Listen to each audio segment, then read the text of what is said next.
Hello दोस्तों, welcome back to our channel. This is H tutorial. तो आपको पता है परसों हम लोग का M2 का एग्जाम है। तो अगर आपको जो है बहुत ही अच्छे मार्क्स लाने हैं तो आप इस वीडियो पूरा एंड तक देखें। मैंने इसमें सारे क्वेश्चंस बताए हैं आपको जो आपको करने हैं, अभी प्रैक्टिस करने हैं, जिससे आपकी क्या है जो तैयारी एकदम टॉप नॉच पे होगी। क्योंकि इस टाइम पे आपके पास ये टाइम नहीं है कि आपको सारे क्वेश्चंस करने हैं। अब आपको मोस्ट इंपॉर्टेंट करने हैं जिससे कि आपकी स्मार्ट प्रिपरेशन होगी। तो अगर आपने एकदम सारे क्वेश्चंस करने शुरू कर दिए तो उससे समझ लीजिए गड़बड़ हो जाएगी। तो आप समझ लीजिए, अगर आपको ये वीडियो पसंद आए तो प्लीज़ चैनल को सब्सक्राइब कर दें और इस वीडियो को लाइक कर दें। तो अब देखते हैं, सबसे पहले हम लोग का यूनिट 1 के जो क्वेश्चन है उसमें पहला टॉपिक है चेंजिंग द इंडिपेंडेंट वेरिएबल। तो आपको पता है इंडिपेंडेंट वेरिएबल क्वेश्चन काफी इंपॉर्टेंट होते हैं। यहाँ पे सिर्फ दो क्वेश्चन मैंने बताएं, आप इन दो क्वेश्चन को प्रैक्टिस करेंगे तो आपका कॉन्सेप्ट एकदम क्लियर हो जाएगा चेंजिंग द इंडिपेंडेंट वेरिएबल का। और ये बहुत ही इंपॉर्टेंट क्वेश्चन है, पहले आ चुके हैं। इसमें क्या है आपको पता है, आपको इसको क्यू निकालना होता है, Q equal to D Z by D X का होल स्क्वायर होता है। उस तरीके से आपको Q1 निकालना होता है, P1 निकालना होता है, R1 निकालना होता है। तो आपको बहुत ही सिंप्लीफाई एक्सप्रेशन आ जाती है। तो आपका सबसे सही मेथड आपका इंडिपेंडेंट वेरिएबल है, तो आप इसको लगा सकते हैं इसमें और आप इसके इससे क्वेश्चन हो जाएंगे। और एक बात आपको बहुत इंपॉर्टेंट बता देता हूँ कि अगर आपको इसको सोल्यूशन चाहिए तो आप मुझे कमेंट PDF इसमें लिखिएगा कमेंट सेक्शन में, और उसमें हम लोग आपको PDF प्रोवाइड करेंगे टेलीग्राम पे। पर मैं बता देता हूँ कि M2 आपको करने से ही आएगी, तो आपको क्वेश्चंस प्रैक्टिस करने ज़रूर हैं, क्योंकि अगर आपने प्रैक्टिस कर ली तो आप वहाँ पे आराम से कर लेंगे। तो चलिए बढ़ते हैं हम लोग नेक्स्ट क्वेश्चन में, जो कि आते हैं method of variation of parameter के। तो वेरिएशन ऑफ पैरामीटर के मैंने दो क्वेश्चन दिए हैं, इसको कर लेंगे तो आपके सारे कॉन्सेप्ट क्लियर हो जाएंगे। ये जो क्वेश्चन है सेकंड वाला, इसमें ये बहुत इंपॉर्टेंट है। आपको पता है वेरिएशन ऑफ पैरामीटर में आपको रॉन्स्कियन निकालना होता है, और पहले आपको CF निकालना होता है, उसके हिसाब से आपको Y1 Y2 करना होता है। और अगर आपको इन सब में कोई भी डाउट हो तो आप मुझे टेलीग्राम चैनल पे जो डिस्कशन ग्रुप है उस पर आप हमको डिस्कस कर सकते हैं हमसे, ठीक है। तो ये हम लोग के दो क्वेश्चन आपको करने हैं। देन कॉची आयलर इक्वेशन, आपको पता है कॉची आयलर इक्वेशन भी काफ़ी इंपॉर्टेंट होती है। अब आप कैसे पता करेंगे कॉची आयलर है, तो इस तरीके से देखेंगे कि जैसे एक्स की पावर 2 है और डेरिवेटिव भी 2 ऑर्डर का है, एक्स की पावर 1 है, डेरिवेटिव 1 ऑर्डर का है, तो आप कहेंगे कॉची आयलर होती है। तो इसमें आपके जो स्टैंडर्ड सब्सटीट्यूशन होते हैं एक्स इक्वल टू की पावर जेड, है ना, ये जो सब्सटीट्यूशन से याद रखने हैं और बस पुट करेंगे, बहुत ही ईजिली आपका हो जाएगा। तो इसमें भी आपको बस दो क्वेश्चन करने हैं, देख रहे हैं आपने 3 टॉपिक कवर कर लिए दो दो क्वेश्चन से, तो इससे आपकी बहुत अच्छी तैयारी हो जाएगी। अब बढ़ते हैं साइमल्टेनियस लीनियर डिफरेंशियल इक्वेशन। आपको पता है इससे भी एक क्वेश्चन आता है 7 मार्क्स का। तो इसमें आपको एक क्वेश्चन करना है जो मैंने आपको यहाँ पे दे रखा है। देन आपका है ये वाला क्वेश्चन है linear differential equation with constant coefficient, इसको कर लीजिएगा। Then solve the differential equation by normal form. आप देखिए हो सकता है नॉर्मल फॉर्म का क्वेश्चन आ जाए, क्योंकि वैसे तो सिलेबस में नहीं है, बट स्टिल आप एक क्वेश्चन कर लीजिए, जिससे क्या है आपको एकदम क्लियर हो जाएगा ये। Then removal of first derivative, तो आपको ये भी देख लेना है। तो आपके इतने सारे जो क्वेश्चंस हैं, आपको ये क्वेश्चन सिर्फ करने हैं M2 यूनिट 1 में, तो आपको क्या है सारी बहुत अच्छी तैयारी हो जाएगी। अब बढ़ते हैं हम लोग नेक्स्ट यूनिट में। अब आते हैं हम लोग यूनिट 2 में। यूनिट 2 में आपको पता है कन्वोल्यूशन थ्योरम का एक क्वेश्चन आता ही आता है 7 मार्क्स का। तो इसमें मैंने आपको दो क्वेश्चन दिए हैं, इनको प्रैक्टिस करके आपके जितने भी कॉन्सेप्ट होंगे ना एकदम एकदम क्लियर हो जाएंगे कि आपको कैसे कन्वोल्यूशन थ्योरम लगाना है। तो आप कम कम क्वेश्चन करिए, बट आप वैरायटी के क्वेश्चन करिए और अच्छे क्वेश्चंस करिए। तो मैं यही यहाँ पे यही काम कर रहा हूँ। तो आप ये देख सकते हैं यहाँ पे आपको दो क्वेश्चंस करने हैं, इन दो क्वेश्चंस करने के बाद कन्वोल्यूशन क्लियर हो जाएगी। कन्वोल्यूशन का फॉर्मूला आपको पता होगा कि लाप्लास इनवर्स ऑफ FSGS क्या होता है। Laplace inverse of FSGS equal to integration 0 to t fx और gt माइनस एक्स। तो आप उस तरीके से आप इसमें कन्वोल्यूशन थ्योरम लगा सकते हैं। अब आते हैं application of Laplace transform in ordinary differential equation. Unit 2 में ये जो दो क्वेश्चंस है ना, ये दो टॉपिक्स, इनसे क्वेश्चन आते हैं आपके, तो आप इनको जरूर करके देखें। तो आपका इसमें क्या है, पहली बात तो अगर आपको साइमल्टेनियस इक्वेशन दी होती है तो सॉल्व कर सकते हैं, और अगर आपको एक ऑर्डिनरी डिफरेंशियल इक्वेशन दी है जो हम लोग ने यूनिट 1 में सॉल्व करी है, उस क्वेश्चन को भी हम लोग लाप्लास ट्रांसफॉर्म की हेल्प से कर सकते हैं। तो आप उनमें भी ये एक एक क्वेश्चन देख लीजिएगा, इसमें एक क्वेश्चन है और यहाँ पे साइमल्टेनियस का भी आपको एक क्वेश्चन मिलेगा। अब आते हैं पीरियोडिक फंक्शंस। आपको पता है periodic function, unit step function, Laplace transform, इनके क्वेश्चंस आते हैं। तो मतलब ये क्वेश्चंस कभी कभी आ जाते हैं जब ऊपर से क्वेश्चन नहीं आते हैं। तो हम लोग देख लेते हैं, यहाँ पे भी हमने आपको कुछ क्वेश्चन दिए हैं, ये हम लोगों ने बहुत ही सेलेक्ट करके क्वेश्चन दिए हैं, तो आप इन क्वेश्चंस को जरूर प्रैक्टिस कर लें। अब आते हैं so that 0 to infinity T square E power minus 4t sine 2t dt। तो आपको ये प्रूव करना है, ठीक है। तो आप इसमें क्या लगाएंगे, तो इस तरीके से आप इसको पूरा सॉल्व कर सकते हैं। इसमें आप लाप्लास ट्रांसफॉर्म लगाएंगे, कुछ फंक्शंस लगाएंगे, उस हिसाब से करेंगे। देन ये जो सेकंड क्वेश्चन है ना, ये आपके इंटरनल्स में भी कई बार आया होगा, ये क्वेश्चन बहुत इंपॉर्टेंट है, ठीक है। आपको ये क्वेश्चन रट जाना चाहिए एकदम। Then seventh, draw the graph of the following periodic function. अभी आपका पीरियोडिक फंक्शन का क्वेश्चन आ गया। आपको पता है पीरियोडिक फंक्शन क्वेश्चन बहुत ईजी होता है, उसमें बस फॉर्मुला आपको याद रखना होता है। फॉर्मुला याद है तो समझ लीजिए सब कुछ हो जाएगा। देन हम लोग बढ़ते हैं अपने फिफ्थ क्वेश्चन की तरफ, जो क्या आता है express the following function in unit step function. तो आपको पता है यूनिट स्टेप फंक्शन भी इंपॉर्टेंट है, तो हम इसमें एक क्वेश्चन कर लेंगे। तो आप ये क्वेश्चन देख सकते हैं, आपको मैं दिखा देता हूँ। और ये सारे क्वेश्चन आपको इनवर्स लाप्लास का भी ये प्रूफ आ जाता है, तो आप इस प्रूफ को कर सकते हैं इनवर्स लाप्लास को। अब ये कैसे करेंगे, आप इस पर कन्वोल्यूशन लगा सकते हैं, कन्वोल्यूशन से आपका हो जाएगा। तो मैं आपको एक जूम आउट करके दिखा देता हूँ, इसमें जो यूनिट 1 के आपके सारे क्वेश्चन हैं इंपॉर्टेंट, तो आप इसको आराम से स्क्रीनशॉट भी ले सकते हैं। तो आप देख सकते हैं ये आपके सारे इंपॉर्टेंट क्वेश्चन हैं यूनिट 2 के।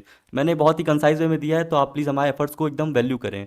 अब आते हैं यूनिट 3 में मोस्ट इंपॉर्टेंट क्वेश्चन। आपको पता है कंपैरिजन टेस्ट और राबीज टेस्ट और डी अलेम्बर टेस्ट बहुत इंपॉर्टेंट होते हैं। अब आपको मैं एक बात बता देता हूँ, देखिए अगर आपको कैलकुलेशन से बचना है तो आपको ये जो टेस्ट वाले क्वेश्चन है इनको अटेम्प्ट करना चाहिए, क्योंकि जो फोरियर होती है ना उसमें कई सारे बाई पार्ट्स लगते हैं और आपको हो सकता है कैलकुलेशन चांसेस हो जाए। तो आप इन तीनों टेस्ट को बहुत ही अच्छे से पढ़ के जाएंगे तो आप ये देख सकते हैं यहाँ पे कंपैरिजन टेस्ट का और मैंने ratio test with Raabe's test, मतलब एक ही क्वेश्चन मैंने आपको दोनों टेस्ट लगाने के लिए दे दिए हैं। मतलब क्या होगा, आपके इस क्वेश्चन में दोनों टेस्ट लग जाएंगे, तो आपका क्या है दोनों टेस्ट का प्रिपरेशन हो जाएगी। तो मैं देख रहा हूँ आपको कितने कम समय में आपको सारी चीज़ें दे रहा हूँ। तो यहाँ पे देख सकते हैं फर्स्ट टेस्ट द सीरीज और यहाँ पे हम लोग क्या करना है कंपैरिजन टेस्ट लगाना है। तो ये ऐसे लिख के आएगा आपको कंपैरिजन टेस्ट लगाना है। देन यहाँ पे क्या है लिख के नहीं आएगा, बट आपको ये ऐसे क्वेश्चन है discuss the convergence of the series, और इसमें क्या लगेगा रेशियो टेस्ट पहले लगेगा, जब वो फेल हो जाए तो क्या लगेगा राबीज टेस्ट। तो आपको ये क्वेश्चन कर लेना है। देन आते हैं half range cosine and sine series. आपको पता है बहुत इंपॉर्टेंट है, मैंने इसके यूनिट 3 वन शॉट में जो बताया आपको कैसे उसको याद करना है फॉर्मूला, आप उसको फॉर्मूला को याद रखिए, इसमें सबसे ज़्यादा मेन इंपॉर्टेंट फॉर्मूला है। और उसके बाद तो आपको इंटीग्रेशन बाय पार्ट लगाना है। तो आपका उसका क्वेश्चन है यहाँ पे देखिए, find the half range sine expansion of this function. तो आप इसका फंक्शन को निकाल सकते हैं। अब फॉर इंटरवल 0 to पाई का भी कई बार पूछ लेते हैं, तो आप इसके लिए भी निकाल सकते हैं हाफ साइन और हाफ कोसाइन सीरीज। ठीक है, तो अब आपको इसको भी जूम आउट करके दिखा देता हूँ, तो आप स्क्रीनशॉट ले सकते हैं। ये देख सकते हैं आप यूनिट 3 के सारे क्वेश्चन हैं। और अब बढ़ते हैं कुछ नेक्स्ट क्वेश्चन की तरफ। अब आते हैं यूनिट 3 में जो दूसरा चैप्टर है वो हम लोग का फोरियर सीरीज। फोरियर सीरीज के क्वेश्चन भी आते हैं आपको एकदम डैम श्योर है, तो उसके लिए आपको कुछ क्वेश्चन दिए हैं मैंने यहाँ पे। देखिए पहला क्वेश्चन है F X equal to 1/4 pi minus X square. अब आपका इसका इंटरवल 0 to 2 पाई है, तो आपको 0 to 2 पाई का क्वेश्चन करना है और उसमें फिर ये जो प्रूव करना है आप क्या ऐसी एक्स की वैल्यू रखें कि आपका ये प्रूव हो जाए, तो आपको ये बताना है यहाँ पे। देन आपको सेवंथ क्वेश्चन जो है expand F X equal to X sine X, और इसको भी 0 to 2 पाई। तो आप इन दो क्वेश्चंस को कर लेंगे 0 to 2 पाई के लिए, तो आपको 0 to 2 पाई वाले सारे क्लियर हो जाएंगे। ठीक, कॉन्सेप्ट क्लियर हो जाएगा। अगर आपको इनके सोल्यूशन चाहिए हो तो पहले आप खुद से सॉल्व करें, फिर मैं आपको इसके सोल्यूशन भी दे दूंगा लेट नाइट तक कल। तो आपको क्या है सारी प्रिपरेशन हो जाएगी, बट प्लीज़ आप अभी खुद से ट्राई करें, क्योंकि आप खुद से ट्राई करेंगे तो आपके बहुत अच्छे मार्क्स आएंगे, पक्का बता रहा हूँ। इंटरवल आता है -पाई टू पाई। अब इसमें क्या करेंगे, find Fourier series for the function. अगर आपको -पाई टू पाई आपको इवन एंड ऑड फंक्शन का कॉन्सेप्ट चेक करना पड़ता है, और यहाँ पे इवन ऑड फंक्शन लगा देंगे। Then Fourier series for discontinuous function. कभी कभी ये भी आ जाता है, जैसे डिसकॉन्टिन्यूअस कैसे पता करेंगे, जैसे देखिए यहाँ पे लेस दैन इक्वल टू का सिंबल नहीं, यहाँ पे भी लेस दैन इक्वल टू का सिंबल नहीं है, तो आपको क्या है कि यहाँ पे जीरो पे तो आपका डिफाइंड ही नहीं है, आपको जीरो पे क्या वैल्यू होनी है ये तो आपकी डिफाइंड ही नहीं है। तो आपको ये चीज़ ध्यान रखनी है कि आपको जो डिसकॉन्टिन्यूअस फंक्शन है उनके लिए भी एक क्वेश्चन करके जाना है। तो आपका यही क्वेश्चन है, एंड इसके साथ ये जरूर आता है आपका हैंस डिड्यूस दैट। तो आप ऐसी क्या एक्स की वैल्यू रखेंगे कि आपका ये वैल्यू ये आपकी सीरीज आ जाए, तो आपको वो वैल्यू रखनी पड़ेगी यहाँ पे। ये तो ये क्वेश्चन हो गया। अब बढ़ते हैं हम लोग यूनिट 4 के द मोस्ट इंपॉर्टेंट क्वेश्चन में। आपको पता है बाइलिनियर ट्रांसफॉर्मेशन जो होता है बहुत ही ईजी होता है, आपको उसमें फॉर्मूला याद करना पड़ता है, बस आपको वो चीज़ ध्यान रखनी है। तो वही यहाँ पे है, इसका क्वेश्चन आता है, तो find the bilinear transformation of which maps the point. अब यहाँ पे Z1 Z2 Z3 दे दिया है, और Z4 हम लोग या Z1 हम लोग ले लेते हैं Z, और यहाँ पे W1 ले लेंगे W, और बाकी 3 पॉइंट्स दिए हैं, उसके हिसाब से हम लोग उसको सॉल्व करेंगे। मैंने फॉर्मूला बताया है, अगर आपको फॉर्मूला नहीं आते प्लीज़ हमारे वन शॉट को देखिए, आपको एकदम बढ़िया रिवीजन मिल जाएगा। देन आते हैं हम लोग सेकंड क्वेश्चन में, find the bilinear transforms which maps the point. अब आपको ये जो bilinear transform which maps the point, यहाँ पे क्या है मैपिंग का क्वेश्चन है, इसमें भी आपको वही चीज़ दी गई है, तो आप इसको ध्यान देंगे और इन क्वेश्चन को कर लेंगे तो आपके बाइलिनियर ट्रांसफॉर्मेशन के क्वेश्चन हो जाएंगे। अब बढ़ते हैं हम लोग नेक्स्ट में।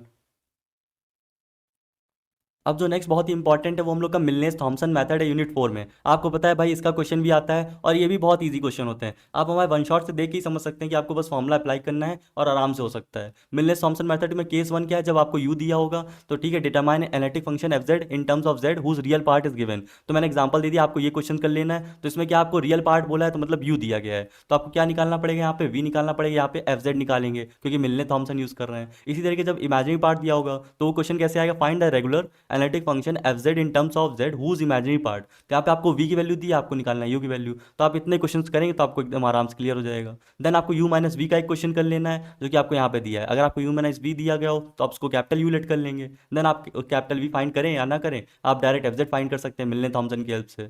तो आपको केस 3 का एक क्वेश्चन कर लेना है एंड केस 4 का एक क्वेश्चन कर लेना है। देन इसी तरीके आपको सी आर इक्वेशंस जो है एंड डिफरेंशियबिलिटी एट ओरिजिन, ये फॉर्मुलाज आपको याद रखने हैं। ये फॉर्मुलाज बहुत इंपॉर्टेंट है, अगर आपका मान लीजिए कोई कॉम्प्लेक्स इक्वेशन आती है तो आपको इसी के हिसाब से पार्शियल डेरिवेटिव निकालना पड़ेगा। अब मैं आपको इसको भी क्वेश्चन दिखा देता हूँ, तो आप इससे भी स्क्रीनशॉट ले सकते हैं। तो ये आपका देख सकते हैं, आप सारे क्वेश्चंस के स्क्रीनशॉट ले सकते हैं। तो अगर आपको चाहिए हो पीडीएफ तो आप मेरे टेलीग्राम चैनल को ज्वाइन कर लें, मैं वहाँ पे आपको प्रोवाइड कर दूंगा टेलीग्राम पे। ठीक है, अब बढ़ते हैं हम लोग आगे, और प्रोवाइड तभी करूँगा जब आप लोग कमेंट करेंगे हाँ पीडीएफ चाहिए मुझे। ठीक है, तो हम लोग आगे बढ़ते हैं। अब आते हैं यूनिट 5 के द मोस्ट इंपॉर्टेंट क्वेश्चंस। आपको पता है कॉची इंटीग्रल फॉर्मुला क्वेश्चन बहुत ही इजी होते हैं और बहुत ही इंपॉर्टेंट होते हैं। तो पहला क्वेश्चन है sine Z upon Z square plus 25 का होल स्क्वायर। ठीक है, डी जेड यहाँ पे क्या है, सर्कल का आपको इक्वेशन दे दी है, तो आपको यहाँ पे क्या करना है, कॉची इंटीग्रल फॉर्मुला लगाना है। मैंने आपके इसके पीवाईक्यूज में इसके क्वेश्चंस कवर कराए हैं, तो आप उनसे भी आइडिया ले सकते हैं कैसे क्वेश्चन करने हैं। तो ये मैंने आपको बहुत सारे इंपॉर्टेंट क्वेश्चन बताए हैं। यहाँ पे। तो आप देख सकते हैं ये भी आपको बहुत ही इंपॉर्टेंट क्वेश्चन है जो आपका लिखा है ना, आप इसको जरूर प्रैक्टिस करें। तो आपको जितने क्वेश्चन बताए मैंने वैसे ही बहुत कम क्वेश्चन कर दिए हैं, तो आप इतने क्वेश्चन प्रैक्टिस कर लें, आपका सब कुछ क्लियर हो जाएगा। देन ये हो गया सब कुछ क्लियर, मतलब कि ये हो जाएगा कि आपको प्रिपेयर हो जाएगा, ऐसा नहीं कि सब कुछ क्लियर हो जाएगा।